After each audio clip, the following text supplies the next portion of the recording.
మీ family future కు safe investment అంటే లాండోరా the valley, కంది, హైదరాబాద్. ఈరోజు ఉదయం కోటిలోని SBI ATM దగ్గర జరిగినటువంటి కాల్పుల ఘటన కలకలం రేపుతోంది. అయితే రిన్షద్ అనే వ్యక్తి 6 లక్షల రూపాయలు డిపాజిట్ చేసేందుకు ఉదయం 6:50 7 గంటల మధ్యలో ఇదిగో ఇక్కడ మనకు కనిపిస్తున్నటువంటి ఈ ATM సెంటర్కే వచ్చాడని, ఆ తర్వాత అప్పటికే కాపు కాసినటువంటి ఇద్దరు వ్యక్తులు 2 రౌండ్లు అతని మీద కాల్పులు జరిపారు. కాల్పులు జరిపితే ఒక రౌండ్ బుల్లెట్ అతని కాలులోకి దూసుకొని పోయి రెండో కాలికి కూడా తాకుతూ వెళ్ళినటువంటి పరిస్థితి. రెండో బుల్లెట్ మిస్ఫైర్ అయింది. మనకు అక్కడ బ్లడ్ స్టెయిన్స్ కూడా కనిపిస్తున్నాయి. అతని బాడీ నుంచి పడినటువంటి బ్లడ్ కనిపిస్తా ఉంది. ఆ తర్వాత వాళ్ళిద్దరు కూడా అతను అడ్డుకునే ప్రయత్నం చేసినప్పుడే కాల్పులు జరిపారు. సో ఆ తర్వాత అతని దగ్గర ఉన్నటువంటి బ్యాగ్ లాక్కొని ఆ బ్యాగ్ని తీసుకొని అతను వేసుకొచ్చినటువంటి యాక్టివా బైక్ ఏదైతే ఉందంటే రిన్షద్ వేసుకొచ్చినటువంటి యాక్టివా బైక్ మీదే వాళ్ళిద్దరూ పారిపోయారు. ఎక్కడికి వెళ్ళింది తెలియదు కానీ బండి అయితే సాగర్ రోడ్లో దొరికిందని చెప్తున్నారు పోలీసులు. అలాగే వాళ్ళేమో రైల్వే స్టేషన్ వైపు వెళ్ళిపోయినట్లుగా తెలుస్తోంది. 5 బృందాలుగా పోలీసులు కూడా విడిపోయి వీళ్ళ కోసం సర్చ్ చేస్తున్నారు.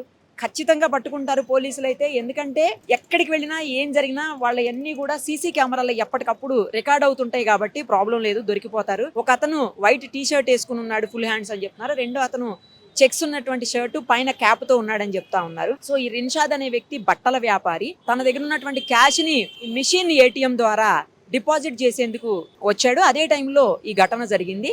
అయితే అతను కూడా కేరళకు సంబంధించినటువంటి వ్యక్తి, గత కొంతకాలంగా ఇక్కడే సెటిల్ అయిపోయాడని చెప్పి తెలుస్తా ఉంది, పోలీసులు చెప్తా ఉన్నారు.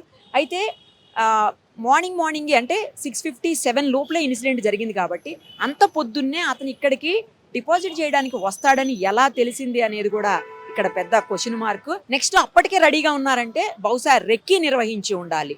గత కొన్ని రోజులుగా అతను ఎక్కడికి వస్తున్నాడు, ఎలా వెళ్తున్నాడు, ఎలా క్యాష్ తీసుకెళ్తున్నాడు, ఎక్కడ డిపాజిట్ చేస్తున్నాడు, ఏం చేస్తాడు, ఇవన్నీ కూడా వాళ్ళు రెక్కీ చేసి ఉంటారు.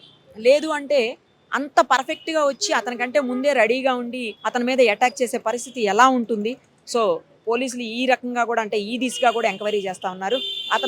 వాళ్ళు వాడినటువంటి తుపాకీ కూడా నాటు తుపాకీనా లేకపోతే మామూలు తుపాకీనా, అది ఎక్కడి నుంచి పర్చేజ్ చేసుకుని వచ్చి ఉండారు, వాళ్ళ దగ్గరికి ఎలా వచ్చింది అనే యాంగిల్లో కూడా పోలీసులు ఎంక్వైరీ చేస్తున్నారు ఇప్పటికే.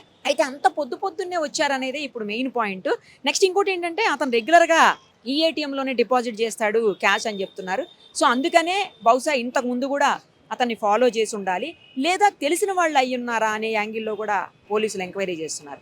ఎందుకంటే అతను ఆ టైంకి వస్తాడని ఎలా తెలుసు, అంత క్యాష్ చాలా ఎక్కువ మొత్తంలో క్యాష్ డిపాజిట్ చేసినంటే 6 లక్షలు అంటే పెద్ద అమౌంటే కదా.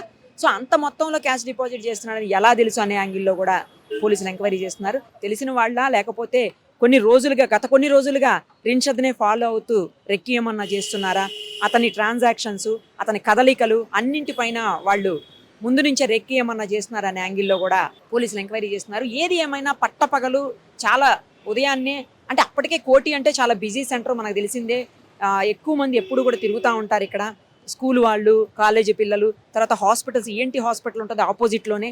SBI కూడా చాలా పెద్ద బ్రాంచ్ ఇది, మొత్తం హైదరాబాద్లోనే అత్యంత పెద్ద బ్రాంచ్ ఇది. సో ఎక్కువ మంది రెగ్యులర్గా తిరిగేటువంటి ప్లేస్ ఇది. మరి ఇలాంటి ప్లేస్లో వచ్చి అంత దారుణంగా అంత ధైర్యంగా కాల్పులు జరిపారు 2 రౌండ్లు అంటే అది మామూలు విషయం కాదు. సో చాలా ఖచ్చితంగా వీళ్ళనైతే పట్టుకునే తీరాలి. వీళ్ళ వెనకాల వీళ్ళే ఉన్నారా లేకపోతే ఇంకెవరన్నా ఉన్నారా, ఇంత పెద్ద ఘటన జరిగిందంటే ఎవరు కారణం ఉన్నారు, ఇంకేమన్నా వీళ్ళ వెనక వేరే వ్యక్తులు ఉండి చేయించారా, ఇవన్నీ కూడా ఎంక్వైరీలో తేల్తాయి అనుకోండి. అఫ్కోర్స్ కాకపోతే ఏంటంటే వచ్చేవాళ్ళు, క్యాష్ పట్టుకుని వచ్చేవాళ్ళు కూడా చాలా జాగ్రత్తగా ఉండాల్సినటువంటి పరిస్థితి ఇప్పుడు ఈ ఘటన మనకి గుర్తు చేస్తోంది. ఎట్టి పరిస్థితుల్లోనూ క్యాష్ని చేతుల్లో పట్టుకోవటం కానీ క్యారీ చేయటం కానీ ఇష్టానికి అలా ఉండకూడదు. అఫ్కోర్స్ ఇక ఇంతకంటే ఏం చేస్తారులే. ఇక్కడ బైక్ పార్క్ చేసి ఉంటాడు, పార్క్ చేసి ఆ క్యాష్ బ్యాగ్ పట్టుకుని వెళ్తున్న సందర్భంలోనే ఆ బ్యాగ్ లాక్కునే ప్రయత్నము, ఇమ్మీడియట్గా కాల్పులు జరగటము, అతను అడ్డుకోవటము, కాల్పులు జరిపేసి డిపాజిట్ అమౌంట్ని వాళ్ళు తీసుకొని పారిపోవటము దొంగతనం చేసి.